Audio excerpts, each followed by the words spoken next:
Hi, good morning, good evening, everyone. So today we are going to talk about Angular can deactivate guard. So if you know about Angular can deactivate guard, so basically this guard is kind of security for your user when you are working on big enterprise or medium level application. What happens actually? Let's say for example this is form, right? And user is entering some details on this form, and let's say some details they have filled like product name. So it's going to be the product name and is available whatever you want to fill. You have entered the price, and basically if you see user has entered all the information on the form. Okay, but mistakenly if user is clicked on the child, what is going to happen next? Let's see. So all the data which were entered by the user on this form was lost, because there was no mechanism to prevent user, if the form is dirty, to navigate to another page. So to make this more convenient and more secure page and more user friendly page, what we can do, we can just use Angular can deactivate guard. So in previous video I had talked about can uh, activate child, and prior to that I had discussed with you can activate guard. So now let's create a page. Basically, I will create a folder inside the Angular uh, cards. Can deactivate. Fine.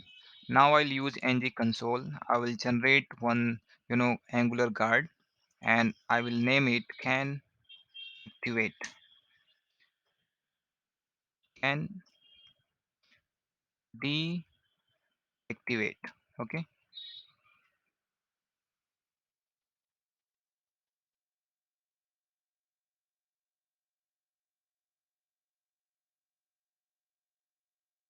So if you see the naming convention, this is can deactivate. So same naming convention you can follow, can deactivate, or you can give any name you want as per your choice. Just run it. It is going to create can deactivate guards inside this folder. So now see our guard is created. Let's go back to the guard and see what is implemented. So by default, ng console is going to generate the generic type, or super base type. So this is can activate. So we have to use can deactivate. This is the guard which we want to use, and it takes one um, generic type. So keep your component name. So this is product component. So this guard is going to be for the that particular um, component. And let's implement this. So basically it is complaining that this class is not implemented all this. So you have to use can deactivate, and that is okay. So this I have got it from the wrong place. What I have to do, I have to get it from right place. So it should be coming from Angular slash routing and deactivate. So this can deactivate, now it doesn't implement this class. This class can deactivate guard doesn't implement this.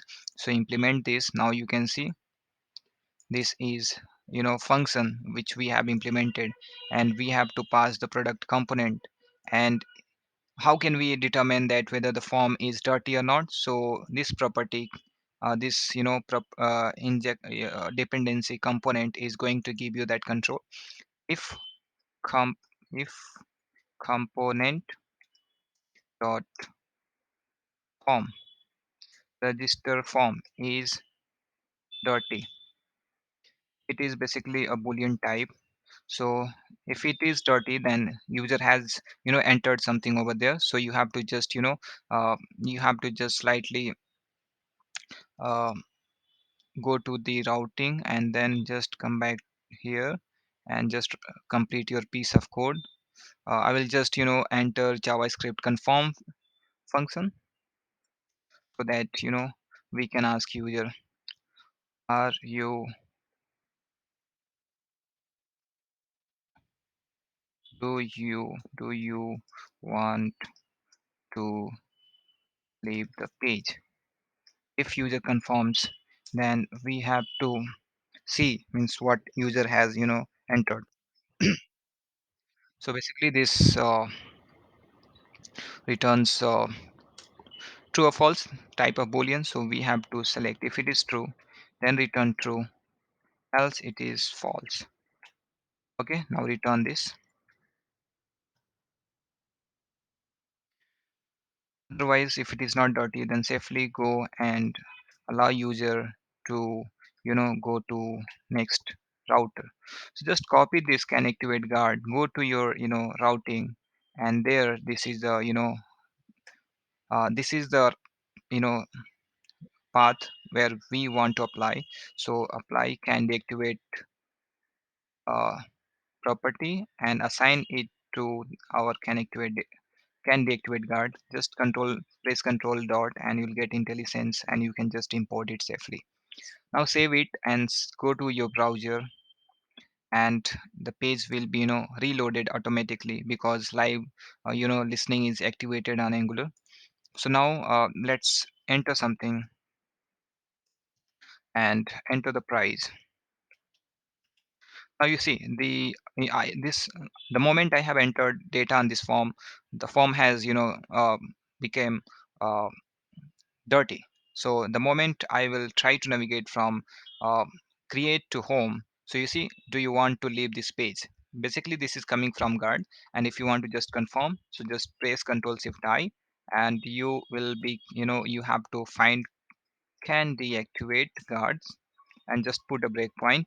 Just try to navigate once more and can deactivate guard, just try to navigate once more and you see this is coming here, and this property component which is injected on this guard has got access of this particular component, and this component has got the property of form, and form has a property dirty which is returning true. It means the form is not valid, and it will prompt you, do you want to leave the page? No. So I will trying to navigate.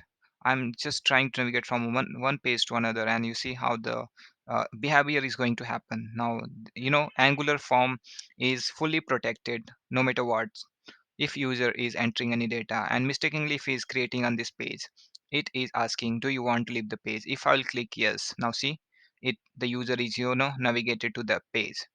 So this video was regarding Angular can deactivate.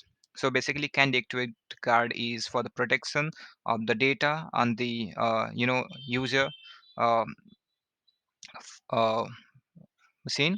So if user enters any data by mistakenly, if he clicks on any particular link, and if he trying to navigate from one location to another, and if data is there on the form, so this particular guard will prevent user to mistakenly navigate from one to another, and it will save the user data.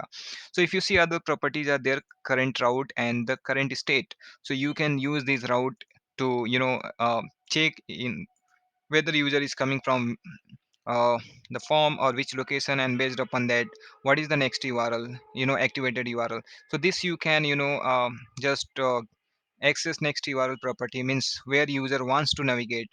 For example, if user wants to navigate to home child or home, so you can access and you can just determine that user is at the create, and now onwards he wants to navigate to the home page. So this is how you can use these properties. So thank you very much. We'll connect with you in the next video, and we are going to cover we have covered mostly more important guards which are very much required in Angular, and now we will talk about Angular forms and other components in our next video. Till then, take care. Bye.